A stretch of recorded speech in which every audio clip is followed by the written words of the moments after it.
আমি বা আপনি কেন কিছু কিনি? সবসময় কি কোনো প্রয়োজন মেটাতেই কেনাকাটা করি আমরা? বা কখনো আপনার পরিবারের কারো থেকে শুনে কিছু কিনেছেন, কিংবা বন্ধুদের সাজেশনে? অথবা কিনতে গেলেন কিছু একটা, সাথে কিনে ফেলেন আরও কিছু জিনিস, এমনও তো নিশ্চয় হয়েছে। একজন কনজিউমারের কোনো কিছু কেনার পেছনে বিভিন্ন ধরনের চিন্তাভাবনা কাজ করে, বিভিন্ন ফ্যাক্টর কাজ করে। এসব ফ্যাক্টরে বেশিরভাগই সাইকোলজিক্যাল ফ্যাক্টর, সাথে পার্সোনাল লাইফস্টাইল, পরিবার কিংবা বন্ধু কিংবা সোশ্যাল ইনফ্লুয়েন্স, বিভিন্ন সিচুয়েশনাল ফ্যাক্টর, অনেক কিছুই আছে। এসব বুঝতে পারলেই তবেই আপনি বুঝতে পারবেন আপনি কোন অ্যাপ্রোচে মার্কেটিং করবেন, কীভাবে কাস্টমারদের মন জয় করবেন, কীভাবে তাদেরকে আপনার প্রোডাক্ট বা সার্ভিস কিনতে ইনফ্লুয়েন্স করবেন। কী কী ফ্যাক্টর ইনফ্লুয়েন্স করে কনজিউমার বিহেভিয়ারকে? প্রথমেই পার্সোনাল ফ্যাক্টর। ধরুন আপনি নতুন চাকরিতে ঢুকলেন, আপনার মনে হতে পারে যে একটা লেদারের ব্যাগ সাথে থাকলে আপনার মধ্যে একটা প্রফেশনাল ভাব আসবে। আপনি কিনে ফেললেন। এমন কিন্তু না যে ব্যাগ আপনার নেই বা ব্যাগটা আপনার খুব প্রয়োজন ছিল। নিজের মানসিক সান্ত্বনার জন্য কিংবা শখ পূরণের জন্য হয়তো আপনি ব্যাগটা কিনে ফেললেন। একইভাবে প্রফেশনাল লাইফ শুরু করার পর থেকে আপনার মধ্যে ফর্মাল শু, শার্ট, প্যান্ট এসব কেনার একটা মানসিকতা আসতে পারে। ছাত্র জীবনে আপনি হয়তো জিন্স আর টি শার্ট কিনতেন, কিন্তু এখন আর অত কিনছেন না, কারণ এখন আপনার লাইফস্টাইল পাল্টে গিয়েছে। শুধুমাত্র আপনার লাইফস্টাইলের সাথে মিলিয়ে আপনার বাইং বিহেভিয়ারও পরিবর্তন এসেছে। তাই এই পার্সোনাল লাইফস্টাইলও পারচেজ ডিসিশন নেওয়ার জন্য একটা বড়সড় ফ্যাক্টর। যেমন ছাত্রাবস্থায় থাকতে ঢাকা নিউ মার্কেট থেকে ঘড়ি কিনতাম আমি, 200-500 টাকা দাম পড়তো। কিন্তু মাস ছয়েক পর পরই ঘড়ির ব্যাটারি চেঞ্জ করতে যেতে হতো, বেল পাল্টাতে যেতে হতো। ভার্সিটি কাছে ছিল বলে হুটহাট যেতে পারতাম। যখন প্রফেশনাল লাইফে ঢুকলাম, নিউ মার্কেট এভাবে ঘন ঘন যাওয়ার সময় ছিল না। প্লাস এই যে কিছুদিন পর পর নষ্ট হয়ে যাচ্ছে, এই মানসিক হ্যাপাও নিতে ইচ্ছা করছিল না। আবার ঘড়ি নষ্ট হয়ে গেলে কয়েকদিন ঘড়ি ছাড়া থাকাও আগের মতো সম্ভব হচ্ছিল না।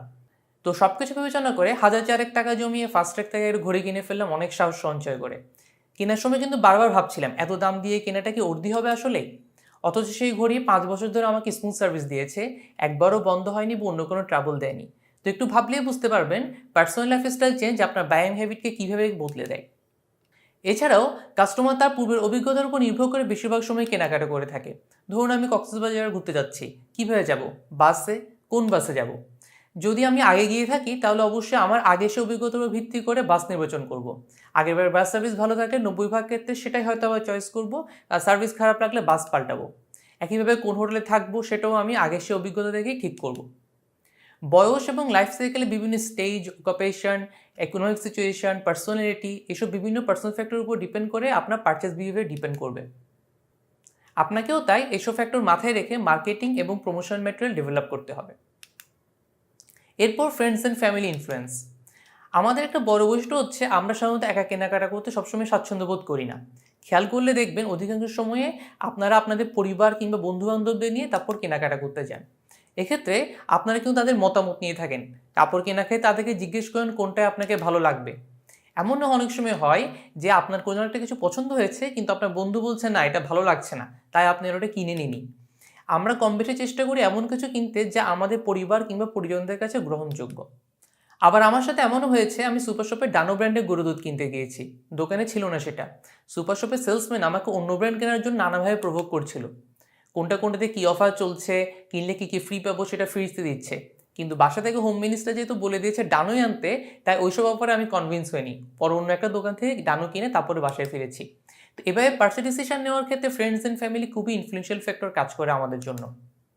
এরপর আসে ইনফ্লুয়েন্সার এন্ডোর্সমেন্ট নিয়ে। কোনো একটা ব্র্যান্ডকে কাস্টমারদের মাথায় গেঁথে দেওয়ার জন্য বিজ্ঞাপনে বিভিন্ন সেলিব্রিটি, ইনফ্লুয়েন্সার, ক্যারেক্টার ব্যবহার করা হয়। তারাও কিন্তু পার্টি ডিসিশন নেওয়ার জন্য নানাভাবে আমাদেরকে ইনফ্লুয়েন্স করে। এরপরে বিভিন্ন সিচুয়েশনাল ফ্যাক্টর। বিভিন্ন সিচুয়েশনে পড়লে একই মানুষ যেমন বিভিন্ন আচরণ করে, কেনাকাটার সময় বিভিন্নভাবে এফেক্ট করে বিভিন্ন সিচুয়েশনে। যেমন কোনো মা বাচ্চাদের নিয়ে সুপার শপে গেলে একভাবে কেনাকাটা করে, আবার আলাদা গেলে হয়তো অন্যভাবে পার্চেস ডিসিশনগুলো নেয়। মার্কেটিয়ারদের অবশ্যই মাথায় রাখা লাগবে পার্চেস সিচুয়েশন কীভাবে কনজিউমারকে ইনফ্লুয়েন্স করে, তাহলে কিন্তু ওই অনুযায়ী মার্কেটিং স্ট্র্যাটেজি আপনারা ডেভেলপ করতে পারবেন। যেমন একটা উদাহরণ দিই এই পার্চেস সিচুয়েশনে। ধরুন কোনো কাস্টমার সুপার শপে বেভারেজ কিনতে গেল কোনো একটা পার্টিকুলার ব্র্যান্ডে। এখন নিচের এই সিচুয়েশনগুলোতে সে কীভাবে ডিসিশন নেবে? তার আজকে মুড ভালো নেই। 2, দোকানে ঢুকতে সে দেখলো চেক আউট কাউন্টারের বিশাল লাইন। 3, অথবা ওই দোকানে তার ফেভারিট ব্র্যান্ডটাই নেই। 4, অথবা সে এমন কারোর সাথে সুপার শপে গেল যাকে সে ইমপ্রেস করতে চায়। এই 4টা কিন্তু আলাদা আলাদা সিচুয়েশন। এখন একটু নিজেই ভেবে দেখুন, এক একটা সিচুয়েশনে তার কি বাইং ডিসিশন কি একই হবে নাকি একটু আলাদা আলাদা হবে? আবার আমরা ঘরে থাকলে একই প্রোডাক্টে একটা ব্র্যান্ড ইউজ করি, আবার ঘরের বাইরে গেলে দূরে কোথাও বেড়াতে যাচ্ছি এমন সময়ে, অথবা কোনো ইম্পর্টেন্ট মিটিংয়ে যাচ্ছি এমন সময়ে অন্য কোনো ব্র্যান্ড ইউজ করি। এগুলোও কিন্তু সিচুয়েশনাল ফ্যাক্টর। এরপর আসে সাইকোলজিক্যাল ফ্যাক্টর নিয়ে।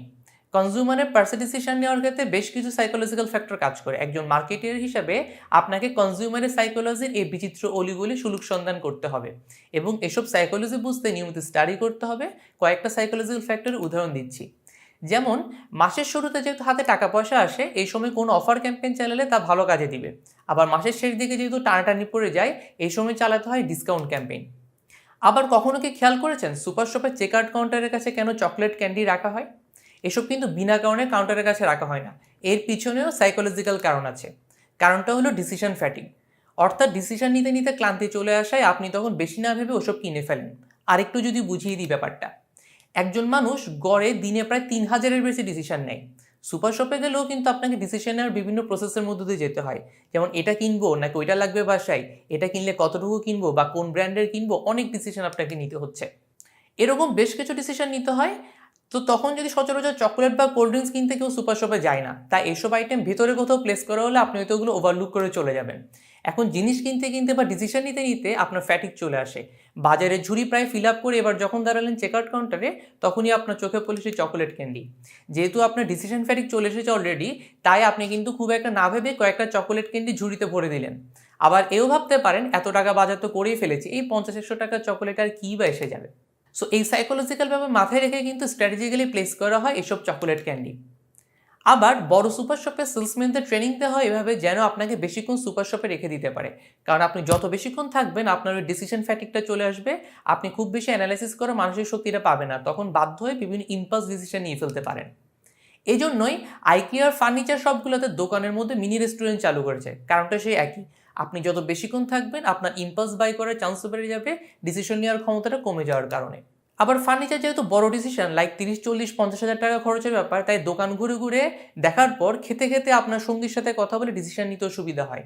আবার এসব দোকানে খাবারের দামও অন্যান্য ফাস্টফুড শপের চেয়ে কম থাকে, কারণটা তো বুঝতেই পারছেন। আবার এসব সুপার শপ বা শপিং মলে সাধারণত ঘড়ি রাখা হয় না, কারণ ঘড়ি দেখলে আপনি বেশিক্ষণ থাকতে চাইবেন না, আপনার হয়তো জরুরি কোনো কাজ মনে পড়ে যাবে, আপনি বেশি কেনাকাটা করতে চাইবেন না, তাই ঘড়ি ইচ্ছে করে রাখা হয় না এইসব জায়গায়। আবার সুপার শপগুলোতে বাস্কেটের বদলে এখন কার্ট বা ট্রলি রাখা হয়, কারণ ছোট জুড়ি উপচে গেলে আপনার মনে হতে পারে থাক আজকে অনেক বাজার হয়ে গিয়েছে, কিন্তু ট্রলি যেহেতু সাইজে বড়, সেখানে জিনিসও আটবে বেশি, আপনি কিনবেনও বেশি বেশি।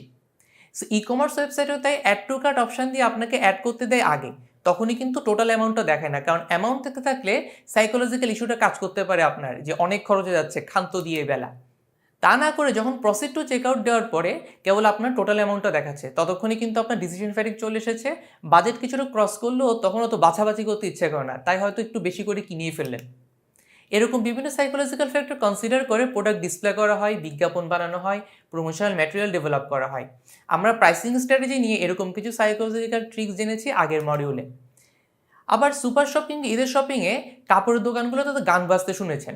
এই গানগুলো নর্মালি খুব স্লো মিউজিক হয়, খুব ফাস্ট বিটের গান দেওয়া হয় না প্ল্যান করি।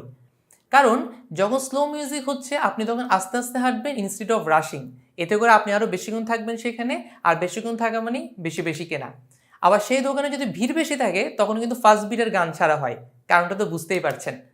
আর গান ভালো লাগলে আপনার একটা মুড ভালো থাকে, এবং মুড ভালো থাকলে আপনার অনেক কিছু কিনে ফেলেন যখন আপনার এটা প্ল্যানেই ছিল না। আরেকটা স্ট্র্যাটেজি নেওয়া হয়, যেসব জিনিসের দাম বেশি বা মোস্ট প্রফিটেবল আইটেম সেগুলো রাখা হয় আপনার আই লেভেলে, আর চিপার জিনিস রাখা হয় নিচের তাকে, এটাও কারণও বুঝতে পারছেন। আবার রিসার্চে এমনও দেখা গিয়েছে যে একটা বিজ্ঞাপন 11 বার দেখার পর কেনার ডিসিশন নেয় লোকে, অর্থাৎ 11 বার বিভিন্ন জায়গায়, সেটা online, TV, paper, leaflet, Facebook, যে কোনো জায়গায় হতে পারে, আপনি 11 বার দেখানো লাগবে আপনার টার্গেট কাস্টমারকে, তখনই সে সেটা কিনতে হচ্ছে ইন্টারেস্টেড হবে। এরপর আসে ইম্পালস বাইং নিয়ে। ধরুন আপনার একটা নতুন শার্ট কেনা দরকার ছিল, তাই আপনি ফেভারিট ব্র্যান্ডের দোকানে ঢুকলেন এবং ঢুকে দেখলেন শীতকাল উপলক্ষে সেখানে মেগা ডিসকাউন্ট চলছে। তো ডিসকাউন্ট দেখে আপনি হয়তো একটার বদলে 3টে শার্ট কিনে ফেললেন, এটা একরকম ইম্পালস বাইং। আবার অনেক সময় প্যানিক বাইংও হয়, কোনো একটা প্রোডাক্ট স্টক আউট হয়ে যাবে, এটা চিন্তা করে আগে পিছিয়ে খুব একটা না ভেবে দাম বেশি দিয়ে হলে অনেক সময় কিনে ফেলি আমরা। তো আমরা জানলাম এই প্রোডাক্ট পারচেস করা বা সার্ভিস ইউজ করার পিছনে কত রকম ফ্যাক্টর কাজ করে। মার্কেটিং দুনিয়ায় ঘোরাফেরা করতে হলে আপনাকে এসব ফ্যাক্টর জানতে হবে, শিখতে হবে, বুঝতে হবে এবং অ্যাপ্লাই করতে হবে। Happy learning.